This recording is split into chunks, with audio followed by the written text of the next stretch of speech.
જય દ્વારકાધીશ ને good morning મારા મિની બ્લોગમાં તમારું સ્વાગત છે। આજે આપણે સવારમાં વહેલું ખેતર પેળવાનું હતું એટલે ગાયો ભેંસો ફટાફટ બોલાવી લીધી। ગાયો અહીંયા થોડી આવતી હતી ને આપણે થોડોક આમ બોલાવો રાખ્યો ભપકારો રાખ્યો એટલે ગાયો થોડી આવતી।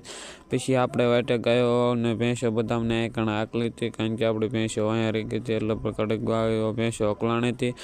પછી આપણે ગાયો ભેંસો બધી વાર બધાને બોલાવી લીધી ને આવી ગયા। પછી ખેતરમાં જવાનું હતું, અહીંયા બધા ગાયો બધા ભેગી થઈ ગઈ।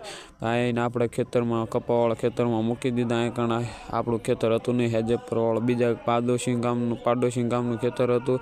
પછી આપણે ગાયો ભેંસોને પાણી વેળા થઈ એટલે ગાયો ભેંસોને જવા દીધી પાણીના ડાપોળા તળાવમાં આપણે ગાયો ભેંસો બધી પાણીમાં પાડે। અહીંયાથી આગળ આપણે એક ખેતર પેળવાનું હતું, એ લઈ જવાના હતા, પાટે પેળવાની હતી। આપણે ગાયો ભેંસોને આપણે કોઈ હતું નહીં, એકલો ગોળ હતો। પછી આપણે ગાયો ભેંસોને બધી મેં ડૂબા બધા ગાયો ભેગા કરી દીધા અને પાછો મેર થઈ ગયો। ફટાફટ આપણે જવાનું હતું હકડાશમાં કાઢવાના હતા એટલે હિતાભાઈ ફોન કર્યો હતો। હિતાભાઈ આપણે આવી ગયા હતા ભેંસીમાં, ફટાફટ આપણે બાયક અહીંયા પડ્યું રહ્યું, હિતાભાઈ લઈને આવ્યા હતા। આપણે ચાલુ કરીને આપણે ગયા ખરે આપણે ખાવા, કારણ કે હિતાભાઈ ભેંસીમાં આવી ગયા હતા એટલે આપણે ખરે ખાઈને પાછા આવ્યા ફટાફટના એકણા પાટેમાં આપણે ગાયો ભેંસો બધી સરતી હતી।